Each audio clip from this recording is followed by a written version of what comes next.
Hello, my friends. My name is Sarah Vanderwerf, and you are watching video number 3 of 3 on the topics of circles and specifically bringing discourse and movement into your math classroom when you're engaging in the topic of circles.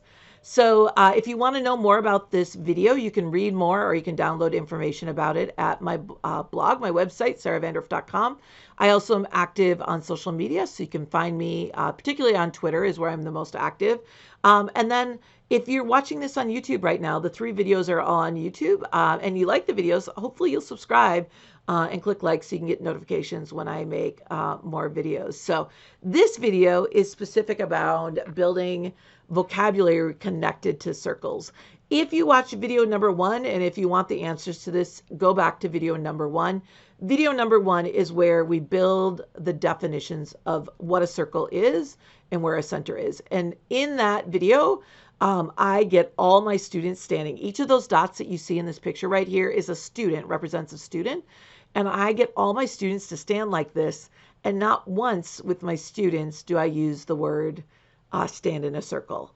But after we're standing, I say, why is this a circle? So if you want to know how I did that, watch video number 1, and you can hear us talk about a center. But in this video, I'm going to talk about how as we're standing in these locations as a class, we have a discussion around what a radius is, what a diameter is, what the area of a circle is, what the circumference of a circle is. And we'll also touch on, if you want to use some of these ideas of math, movement, and discourse, how to build definitions of central angles and arc length with your students. So when my students are standing like this, if my goal is to build this vocabulary, or it could be that I am reviewing this vocabulary, let's start with the word diameter. What I'm going to do before I've even said the word diameter is I'm going to get out a length of rope, and I'm going to give one end of it to one student and go all the way through that person standing in the center and to the person on the end. And I'm going to talk about that distance. I'm going to cut it off. And then I'm going to take that piece of rope and I'm going to move it from one student in another part of the circle through the center to another part. And we'll do it again and move it to another location. And we might do it 3 or 4 or 5 times. But eventually I'll say to my students, this is a diameter. This piece of length, it's the same every time. What is a diameter? If we had to define a diameter, what do you think it would be? And students will throw out ideas, and I'll push them for details. What do you mean by blank? But as we're working, eventually we want to come to this idea that a diameter is a distance across a circle, and that distance has to be through the center. And so we're driving that home by students holding the ends of this diameter on the ends, and that this diameter also has to be touching that person standing at the center of that circle. So once we have the idea of diameter down, then we'll start to build this idea of radius. And I get out a different color rope, in this case red, and I will give it to one person on the edge of the circle and give the other end of it to the person standing in the center and have them hold on to it. And then I will have them move that to lots of other places, not just the 2 that I show here, but we'll check to see that that distance is the same all the way through. And then we'll give that distance a name and we'll call it a radius. And then I will talk about, what do you notice about, because I'll put out 2 radiuses on the circle. What do you notice about that radius and the rest of the things that we have in the circle? And eventually, as students are talking about it, they'll give a definition for radius as being the distance from the center to the edge of a circle. And so we'll build our ability to say that out loud together. And then again, we'll look at those 2 radii, and I'll put them next to the people holding the diameter. And I'll say to my students, what do you notice about that? And students will say, well, if I have one radius, another radius, you can put those together to make a diameter. And we'll come up with this formula that they're going to see later. But my goal in the way I do my math classroom is I always want students to say it before I say it, and for them to see it before I show them. And so I'm building experiences out where that can happen. So when we sit down, we'll write that as a mathematical formula that they can use. But they would have already said it and seen it and felt it in that circle. We could even move that diameter and radiuses around. You can probably guess what's going to happen. Again, I'm going to get out a 3rd color rope for the next thing. You could do this all with the same color, but I think it's particularly effective when they're different colors. You can use yarn, rope. It doesn't really matter what you're doing. And I'll have everybody on the edge of the circle hold that. We'll define that as the circumference. And again, I'll wait until my students, not me who says this, but my students are saying a circumference is the distance around the outside, the edge of a circle. And so we're slowly out loud in discussion building these definitions of these things. Again, it might be us just reviewing them. Then I want to build on this idea of what does it mean to be the area of a circle. And so I'll have a student walk into what they think is the area of a circle, and I'll ask another student to do the same, and so on and so on. And eventually I ask more students to do that. And eventually, I often will leave a few on the outside, but we'll talk about what is the area of the circle. And so my students will start to say things like, well, it's a space on the inside. And, I could be anywhere in here. I'm like, anywhere? Could you be on the edge? Could you be on so on? We'll eventually talk about this idea of this disc, this space that covers this whole area, and that represents the area of the circle. And so we'll talk about the area being the space, all that space inside the circle. Like if we were to lay down carpet or flooring or tile or fabric to cover that space, all of that space, if we could get enough people, all the students in our school to fill in that space, that would be, those people would be representing the area of that circle. So we're using us standing and moving to have a class discussion about vocabulary. When we sit down, we will start to, I will have students write down the words that we have been defining and write down the definitions the way that they saw them. You can watch video 1 where I talk about a mathematical routine for writing called Stronger and Clearer Each Time, if you want to work on writing with your students. But I wanted to finish this video by just like giving you some ideas of how in the same circle you could build the idea of a central angle and arc length with your students. And so think about what would you maybe do based on the ideas that I've shared with you right now. What are some things you could imagine doing to start to build one or both of those ideas with your students? And so I don't always do this, like if I'm a middle school teacher, although I could, doesn't mean that I don't have to introduce some of this stuff earlier. I guess, in my state of Minnesota, arc length and sectors are part of the 7th grade standards. And so I might get out even another color of rope. And we would create a part of the circle. And so I would put a length of rope. I'm not even paying attention to how long it is.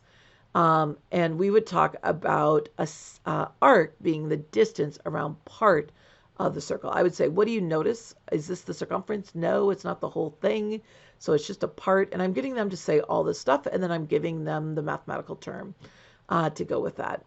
As we're doing that, I would build other lengths of rope and create other lengths of arcs and put them in, different parts of the circle so we can start to see that an arc is really part of the circumference as we're going on. So then I would give them a piece of rope that I would measure a certain thing, and I would say, so what part of the circle is this arc that I've just made?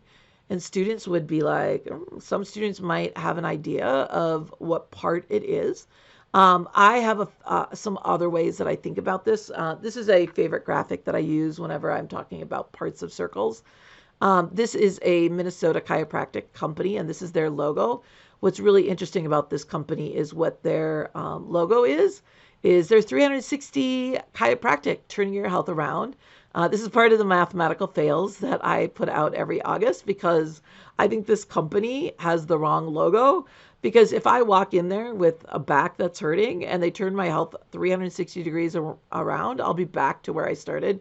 So I use this to joke with my students, and I talk to them about what does it mean to do a 360. And so as we're standing in that circle, I'll say to students, do a 360. And most of my students have an idea of what a 360 is from skateboarding or from snowboarding or other things like that. And so I'll say, everybody make a 360 with your body.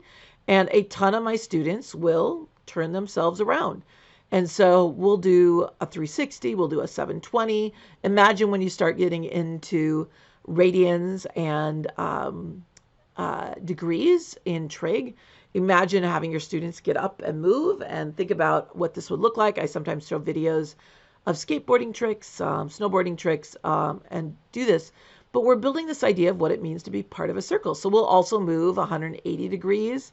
And then we'll start to connect this with pictures of circles where we're looking at parts, and that every circle, if you're standing in the center of it and moving and you turn all the way around, you're making a turn of 360 degrees. And will look like if you turn halfway, that's 180 degrees. And then we'll start to imagine some other ways that we could break that circle down. And I stick to pretty common ones and use some pretty basic pictures. I wouldn't necessarily use all of these pictures. So check out this owl. I don't know if you know, but an owl can turn their neck around in a lot. And I'll say to my students, wow, well, how many degrees do you think this is? And this is an owl moving their neck 270 degrees. So when we think about what part of the circle this is, we can look at this owl, and it's like the owl is looking and starting to look at that first part of our circle, and then they're looking around the circle until they get to that end point. So that angle right there is 270 degrees, and it's 3 out of 4 parts of the 360 degrees of the circle. And so that arc length would be 3/4 of the whole circumference. And so we'll just do some discussing while we're standing, and then we'll eventually sit down. By the way, one of my favorite things to bring in when we start looking at arc and then eventually looking at sectors is, if you've never played around with this cheese, you can find it in most grocery stores. This is actually a picture of my cousin's kid. She sent it to me on Facebook and said, "Hey, Sarah Vanderwerf, my kid said, hey, Mom, fractions. This is 1/2, and if you split it in 2, it's 1/4. This is his favorite cheese because it's in the shape of triangles. I like to think of them as sectors." And she thanked me because I had recommended this game called Fraction Fortress to her, or maybe she recommended it to me. And, because of it, her child, who was young, has really got a great idea of fractions. And that's what we want to bring to this with our students.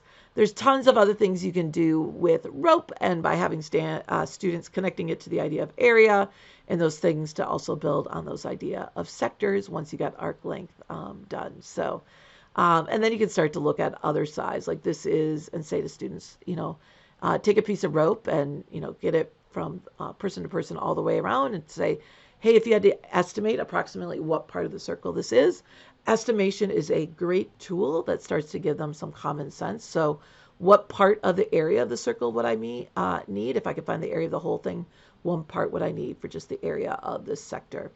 Think about all kinds of different ways you could use rope and circles and standing and movement to build other types of language around circles and their vocabulary. But for now, that's all I'm going to share with you in this video 3. Again, this is my year of movement. Whatever you do, please make sure that you're finding a way to move at least for a couple minutes every day in your math classroom, ideally every 20 to 25 minutes. And this is just one of my ways. I write about all kinds of other ways for movement at my website, sarahvanderwerf.com. And you can read more about it, and you can download this PowerPoint and all kinds of other resources about circles there. If you're watching this because you found me on YouTube, I would love it if you subscribed and liked so you get notifications for when I make videos in the future. Bye.